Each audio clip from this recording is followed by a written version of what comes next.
Praise Lord. खुदावंद यीशु मसीह के मुबारक नाम में हम आपका खैर मकदम करते हैं। इस असेंबली ऑफ बिलीवर्स चर्च के प्रोग्राम ग्रेस ऑफ गॉड में आप सबका स्वागत है आज के इस दिन में, ताकि आप जुड़े और खुदावंद की आशीष को ग्रहण कर सके। तो आइए देखें इस प्रोग्राम को जो है ग्रेस ऑफ गॉड। आज एक बार फिर हम खुदा के कलाम को लेकर आपके पास आ रहे हैं। हम बीते बीते दिनों से आपको सिखा रहे हैं कि खुदावंद से डरना हमारे जाती फैसला होना चाहिए।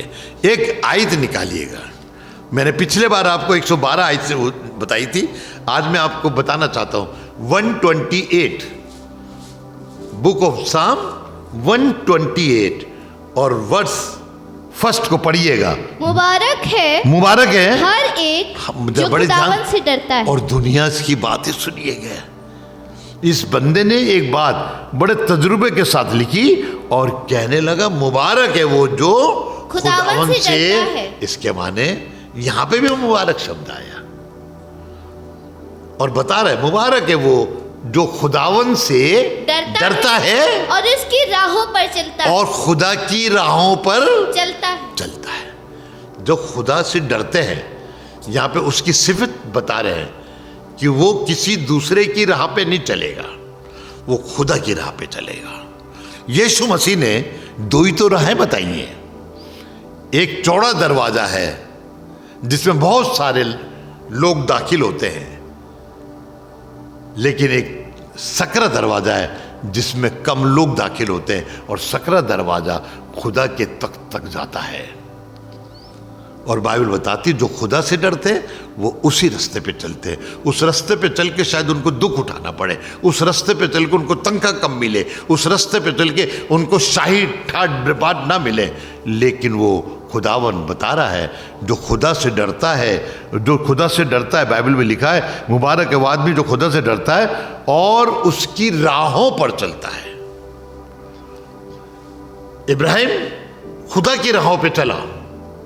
अगर वो अपने बाप की राह पे चलता रहता तो जैसा उसका बाप हारान में मर गया था और उसको वहीं दफना दिया था, तो कहीं ऐसा ना होता कि इब्राहिम भी वहीं पे मर जाता। वो खुदा की राह पे चला, और जब हम खुदा की राह पे चलते हैं तो खुदावन हम सबसे बात करता है, और हमें खुदा की राह पे ही चलना जरूरी है। देखिए, एक दिन खुदा बाप ने, जब खुदा की राह पे चलेंगे तो 32वां ज़बूर है 32 और उसकी 8वीं आयत को जब आप पढ़ेंगे तो बड़े तजुर्बे से एक बात लिखिए 8वीं आयत में, मैं तुझे तालीम दूंगा। जब हम खुदा की राह पे चलेंगे, कैसे? खुदा से डर के। जब खुदा के राह पे चलेंगे, वो सकरे वाले राह के, तो लिखा मैं तुझे तालीम दूंगा। तालीम माने शिक्षा। बच्चों को स्कूल क्यों भेजते हैं? ताकि उसको वहां पे शिक्षा मिले, तालीम मिले। टीचर है, चाहे वो फीमेल है या मेल है, उनसे बच्चों को तालीम मिलती है, और टीचर बच्चों को अच्छी राह दिखाता है। ऐसे खुदावन भी कहता है मैं तुम्हें तालीम दूंगा। दुनिया के लोग आपको तालीम नहीं देंगे। दुनिया के लोग कहेंगे लगा लो एक सुट्टा, दुनिया के लोग कहेंगे नहीं थोड़ी सी पी लो, दुनिया के लोग कहेंगे सट्टे पे पैसे लगाओ, दुनिया के लोग कहेंगे आज मैच हो रहा है उसमें किसको जिताना है, आप बताओ, आप जीत गए तो इतने रुपये मिलेंगे। ये तालीम लोग दे रहे हैं। आप चोर के पास जाएंगे तो वो आपको चोरी तो करना सिखाएगा, जेब कतरे के पास जाएंगे तो वो आपको जेब काटना सिखाएगा, शराबी के पास जाएंगे तो वो आपको शराब की लाइन में खड़ा करवा देगा। लेकिन बाइबल बताता है जब हम खुदा की राहों पे चलेंगे तो वो हमें सबसे पहले काम है तालीम देना। वो तालीम जो बहुत बार माँ बाप नहीं दे पाते, जो बहुत बार हमारे टीचर नहीं दे पाते, बहुत बार जो हमसे बड़े हैं वो हमको तालीम नहीं दे पाते, और अगर भी देते तो हम नहीं सुनते हैं। लेकिन जब अपने आप को और अपने बच्चों को खुदा की राह पे डालेंगे तो खुदा कलाम बता रहा है मैं सबसे पहले एक काम करूंगा, मैं तुम्हें तालीम दूंगा। बहुत अच्छा लग रहा है कि खुदा हमें तालीम देगा, मैं तुम्हें तालीम दूंगा। और दूसरी चीज, और जिस राह पर तुझे चलना होगा, और जिस राह पर तुझे चलना होगा तुझे बताऊंगा। लिखा है। देखिए दूसरी बात कितनी अच्छी है। हमारी आंखें उठती है कि नहीं वो अच्छा लगता है। आपको याद आएगा जब इब्राहिम ने लूत से कहा, देख तेरे नौकरों में हमारे नौकरों में झगड़ा होता है, ऐसा कर तू और हम अलग अलग हो जाए ताकि झगड़े ना हो, ऐसा कर तू पहले तू चला जा। तो उसने जब आंख उठाई तो उसने देखा यर्दन का किनारा सदूम और अमूरा बहुत अच्छा है। उसने खुदा से नहीं पूछा, अगर खुदा से पूछता तो शायद खुदा उसे मना कर देता। वो जाके यर्दन के पास बस गया, सदूम और अमूरा के अंदर। और आपको मालूम होगा कि सदूम और अमूरा का हाल क्या हुआ। खुदावन उस जगह से नाराज हुआ क्योंकि वहां की जिनाकारी, वहां के कुकर्म, वहां की गलत बातें खुदा के कान तक पहुंची। तो उसने कहा अब मैं इस शहर को खत्म करने जाऊंगा। खुदावन उस शहर को खत्म करने के लिए चला तो रास्ते में इब्राहिम का घर पड़ा। इब्राहिम ने आते हुए देखा कि खुदा बाप आ रहे हैं और 2 फरिश्ते उसके साथ हैं। तो आगे गया, झुक के उनको नमस्कार करा और उनसे कहा मेरे घर चलिए। खुदा इब्राहिम की बात को टालता नहीं था, वो उसके कहने पर उसके घर गया। उसने उनके लिए खाना बनाया, उनका आदर सत्कार करा, पानी पिलाया, हाथ पांव धोए। और जब वो खुदा चलने लगा तो खुदा के दिल में आया मैं उस जगह को खत्म करने जा रहा हूं जहां पे इसका भतीजा है। वो जानता था लूत वहां पर है। तो उसने पूछा इब्राहिम ने, आप सदूम और अमूरा क्यों जा रहे हैं? तो उसको बताना पड़ा कि उसकी बदकारियां, उसकी जिनेकारियां, उसके गलत काम मेरे पास तक पहुंचे, मैं उसे नष्ट कर दूंगा। इब्राहिम को एकदम याद आया मेरा भतीजा भी तो वहीं पर है, वो भी खत्म हो जाएगा। तो उसने कहा अगर वहां 50 होंगे तो खुदा बाप अब छोड़ दोगे?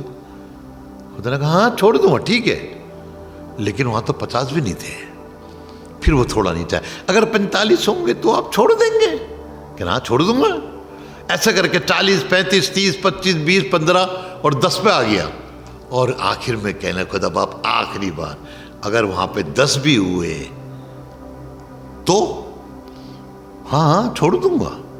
क्यों? वो तो सोचता था लूत है, उसकी औरत है, उसकी 2 बेटियां हैं, शायद उसने उन दोनों की शादी कर दी होगी। तो 4 ये हो गए, 2 वो हो गए, 6 और कुछ नौकर होंगे। लेकिन ताज्जुब की बात है वहां पे 10 भी नहीं थे। और जब खुदा वहां गया तो लूत, उसकी औरत, उनकी बेटियों को हाथ पकड़ के शहर से बाहर निकाला और कहा तुम जल्दी से यहां से दूर चले जाओ, क्योंकि जब तक तुम दूर नहीं जाओगे हम इस शहर को खत्म नहीं करेंगे। खुदावन राह की तालीम देता है। इशाया नबी की किताब में लिखा है जब तू चलेगा तो कहेगा दाएं ना मुड़ना, बाएं ना मुड़ना, सीधे चलना, यही तेरा रास्ता है। पहली चीज तालीम दूंगा, दूसरी चीज जिस राह पे तुझे चलना होगा वो राह बताऊंगा, तीसरी चीज मैं तुझे सलाह दूंगा। क्या देना? आज दुनिया में सबसे बड़ा काम है सलाह देना। बच्चे बड़े हो जाते हैं, लोग लड़की और लड़के 12वीं पास कर लेते हैं, उनके पास होता है अब हम कौन सा सब्जेक्ट ले, अब हम कौन से ट्रेड में जाएं। बहुत से लोग गलत सदे ये काम कर लो, ये कर लो। नहीं, खुदा कह रहा है अगर तू मेरी राहों पे चलेगा तो मैं तुझे सलाह दूंगा। और खुदा जब भी सलाह देता है गलत सलाह नहीं देता। आदम से लेकर उसने यही तो सलाह दी थी, आदम तू इस पेड़ का फल मत खाना। 2 पेड़ थे, मत खाना। एक जिंदगी का था और एक बुद्धि का था। तुम दोनों का फल मत खाना, सलाह दी थी, अगर तू खाएगा तो मर जाएगा। लेकिन उसकी औरत ने उसकी सलाह नहीं मानी, जिसका अंजाम मैं और आप भोग रहे हैं। खुदावन चाहता है हम खुदा की सलाह को मानना सीखें और देखें खुदावन हमारी जिंदगी को कैसे फतेह याब करता है। मैं तालीम दूंगा, मैं वो राह बताऊंगा, और तीसरा मैं तुझे सलाह दूंगा और मेरी नजर तुझ पे होगी। और जब तू मेरे पास आएगा तो मैं तेरे को अपनी नजर में बना के रखूंगा। लिखा ना, मैं अपनी नजर इनायत तुम पर बरसाऊंगा। जैसे एक माँ होती है, उसका छोटा सा बच्चा होता है, उसका दिमाग, चाहे वो आटा भी गूंद रही हो, चाहे वो रोटी भी बना रही हो, चाहे वो कपड़े धो रही हो, उसकी नजर अपने बच्चे पे लगी रहती है। ऐसे खुदावन के हम बच्चे हैं, खुदा की निगाह हम पर लगी रहेगी। मुबारक है वो जो डरता है और उसकी राहों पे चलता है। अब उसकी दूसरी उसके जो 28वें बाब में, तू अपने हाथों की कमाई खाएगा। और जब हम उसके डरेंगे, उसकी राहों पे चलेंगे, तो लिखा तू अपने हाथों की कमाई खाएगा। ऐसा नहीं है हम कमाए, कोई दूसरा हमारी कमाई खा जाए। हम कमाएं, हम खाएं, हमारा आदमी खाए, हमारी औरत खाए, हमारे बच्चे खाएं। आज देखने में ही आता है हमारी कमाई दूसरे खा जाते हैं, हमारे और जो रिश्तेदार खा जाते हैं। जैसे कि वो विधवा के लोगों ने उसकी कमाई खाई, जिस तक उसके आटा था उसके घर में रहे, और जिस दिन आटा खत्म हो गया छोड़ के भाग गए। खुदा ऐसा नहीं करता, खुदा और ऐसा नहीं करता है। वो कहता तू अपने हाथों की कमाई खाएगा और तू मुबारक होगा होगा। और सादतमंद में तेरा भला होगा, तू भलाई करता जाएगा। देखिए, जब खुदा से डरते हैं कितने फायदे हो रहे हैं ना। ये सिर्फ खुदा से डरने के फायदे हैं। मैं आपको 10 मिनट से यही तो समझा रहा हूं कि खुदा से डरने का फायदा क्या है। आप खुदा से डरिए, खुदा आपकी जिंदगी को बर्बाद नहीं होने देगा।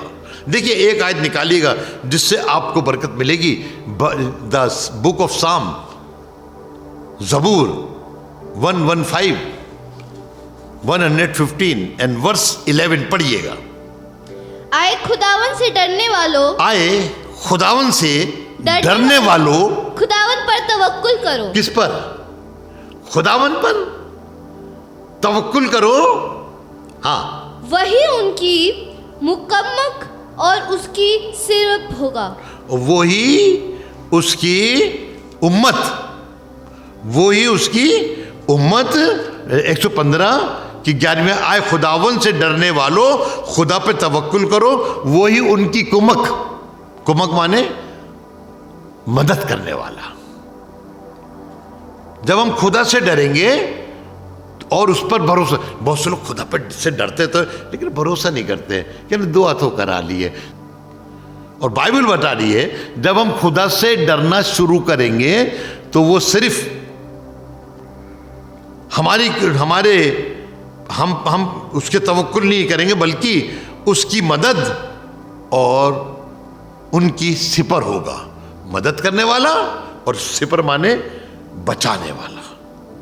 जब आप खुदा से डरने लगेंगे तो खुदावन आपको बचा लेगा दुनिया की सारी उन बातों से जो आपको खुदा की बातों से दूर करते हैं, आपको बचा लेगा। देखिए, एक आयत है भजन संहिता 25 और वर्ष 12 में कुछ ऐसा लिखा है, पढ़ेंगे जी।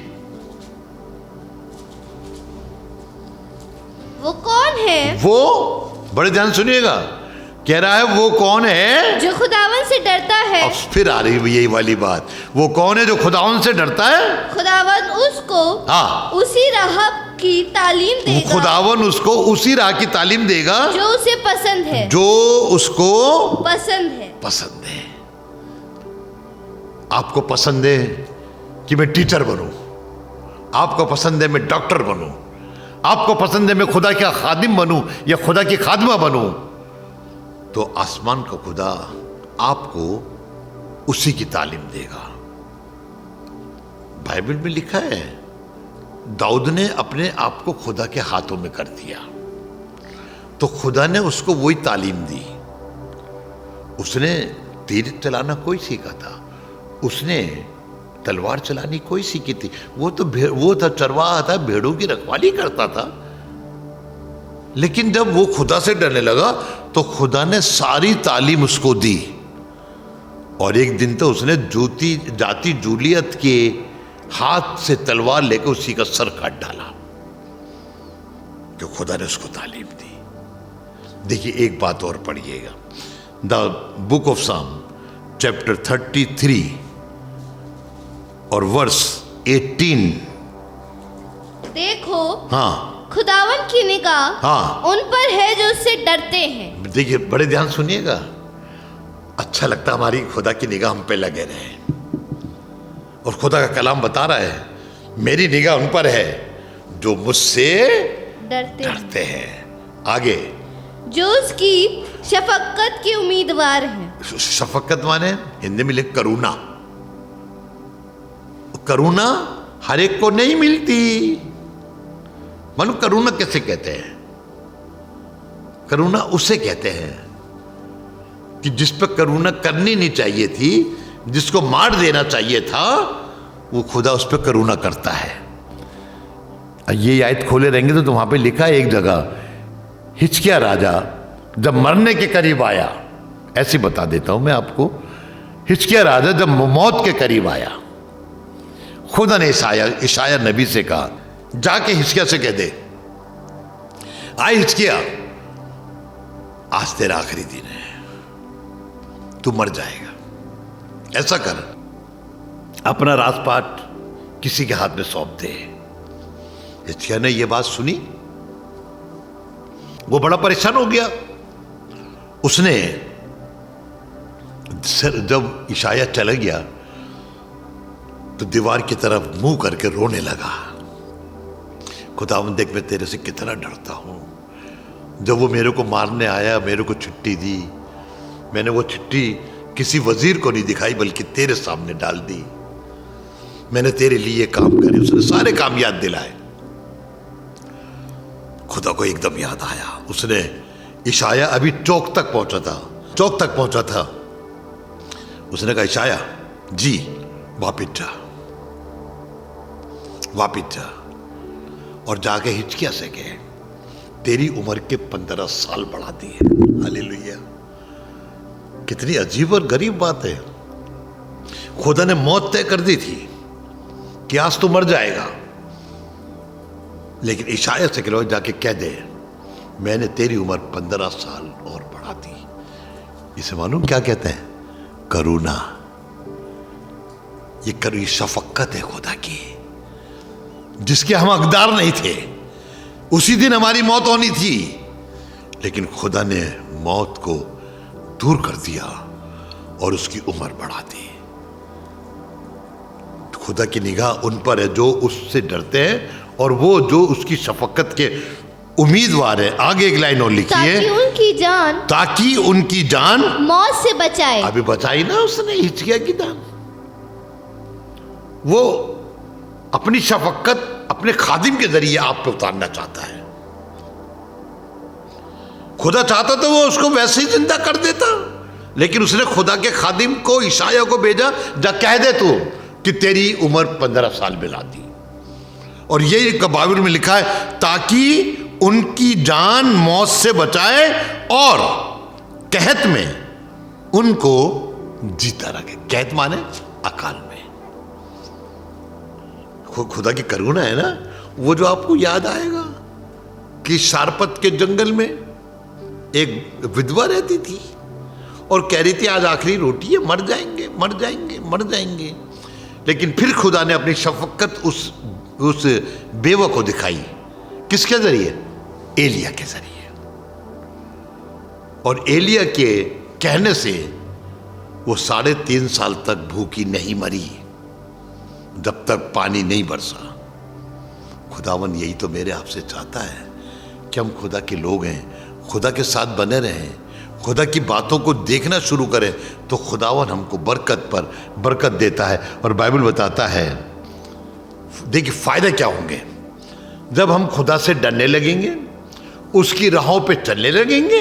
बहुत सारे फायदे बताए, एक फायदा और बताता हूं 128 में, और लिखा है देखो, चौथी आयत में लिखा देखो हाँ, ऐसी बरकत उसी आदमी को मिलेगी हाँ, जो खुदावन से डरता है। हाँ, यानी कुछ बरकत दे रहा है खुदा। लेकिन किसको दे रहा है? जो डरते हैं, जो सामने तो डरते हैं, पीछे नहीं डरते। खुदा के घर में डरते हैं, खुदा के घर से बाहर नहीं डरते। और बता रहे देखो ऐसी बरकत उस आदमी को मिलेगी जो खुदा से डरते। मैं बताऊं क्या बरकत है इसकी? तीसरी आयत पढ़िए। तेरी बीवी, क्या चीज? ये मुझसे बात कर रहा है। आप जो आदमी सुन रहे हैं तो लिखा तेरी बीवी तेरे घर के अंदर, तेरे घर के अंदर मेवादार ताक की मानिंद आप होगी। जानते हैं ना वो ताक क्या होता है? जिसमें गुच्छे लगे होते हैं। मनु क्या कह रहा है कि तेरी बीवी से तेरे बच्चे पैदा होंगे, वो कभी बांझ नहीं रहेगी। अगर तू खुदा से डरेगा तो तेरी बीवी दाग के लिखा, तेरी बीवी घर के अंदर मेवेदार ताक की मानिंद होगी। और तेरी औलाद हाँ दस्तरखान पर जैतून के पौधों की मानिंद। आप देखिएगा, वो जैतून के पेड़ पे चढ़ गया, वो जैतून के पास गया ताकि इसमें से कुछ फल मिल जाए। अंजीर वाले के पास गया। मालूम है जैतून का पेड़ सबसे ज्यादा उम्र का होता है। खुदा से डरेंगे तो लिखा तेरी औलाद इतने साल तक जीती रहेगी। खुदा वादा कर रहा है, उससे वादा कर रहा है जो उससे डरते हैं, जो उससे डरते हैं। और एक फायदा और होगा और वो आपको मिलेगा उसकी 6ठी आयत में, पहली लाइन। बल्कि तू अपने बच्चों के बच्चे देखेगा। हालेलुया। तू अपने बच्चे नहीं देखेगा, बच्चों के बच्चे, बच्चों के बच्चे देखेगा। वो कौन देखेगा? जो खुदा से डरता है। क्या मैं और आप खुदा से डरते हैं? खुदा से डरना सीखिए। खुदा आपको बरकत देने जा रहा है, बरकत देने जा रहा है। आइए ताकि खुदा के कलाम को फिर आपके साथ रखें। तब तक के लिए हम आपसे अलविदा चाहते हैं और दुआ करना मांगते हैं कि आज के कलाम को आप पर खुदा की शफकत उतरे। धन दौलत की हमें ज़रूरत नहीं है, शायद आपको भी ना हो, लेकिन आपको खुदा के शफकत की ज़रूरत है। तो उस शफकत को पाने के लिए हम आपके लिए दुआ करें। आसमान के खुदा, हम तेरे शुक्रगुजार हैं कि हमने आज सुना कि जो खुदा से डरते हैं खुदावन उन पर अपनी शफकत उतारता है। आज खुदावन डर के बाद से जो फायदे हैं वो सिर्फ मुझे ही नहीं बल्कि सुनने वालों को भी मिले, ताकि इनके घर में तेरी खुशी बनी रहे और ये तेरे जलाल को देखते जाएं। इनके बच्चे और बच्चे और बच्चे फलते रहें, फूलते रहें। बीवी मेफेदार ताक की मानिंद बनी रहे और बच्चे दस्तरखान पे जैतून के पौधों के समान बने रहे। सबको बरकत दे। आज का कलाम इनकी जिंदगी में काम करे। जब ये तुझसे डरे तो दुष्ट आत्माएं दूर हो जाए। जब ये तुझसे डरे तो इनकी गुर्बत रफा और दफा हो जाए। जब ये तुझसे डरे मौत भी आ जाए तो चली जाए और ये जीवन पाए। तेरे के हाथों में सौंपता हूं, इनकी बड़ी मदद कर। यीशु मसीह के नाम से मांगते हैं, आमीन आमीन। खुदा आपको बरकत दे। उम्मीद है कि आज आपने जरूर बरकत को हासिल किया होगा और खुदावंद ने आपको आशीष दी होगी। हम चाहेंगे कि आप हमसे संपर्क करें। अगर आप किसी भी तरीके की सहायता करना चाहते हैं, दुआएं हैं आपके पास, प्रार्थनाएं हैं, तो ज़रूर आप हमसे संपर्क करें। हमारा पता और हमारे नंबर्स आपके पास पहुंच चुके हैं। आप इनके द्वारा हमसे कांटेक्ट कर सकते हैं ताकि हम दुआओं में और आपके साथ मिलकर खुदावंद की महिमा में आगे बढ़ सके। Praise the Lord. खुदा आप सबको बहुत आशीष दे। हमारा एड्रेस है assembly of believers church, S410 street number 11, school block, Shakarpur, Delhi 110092।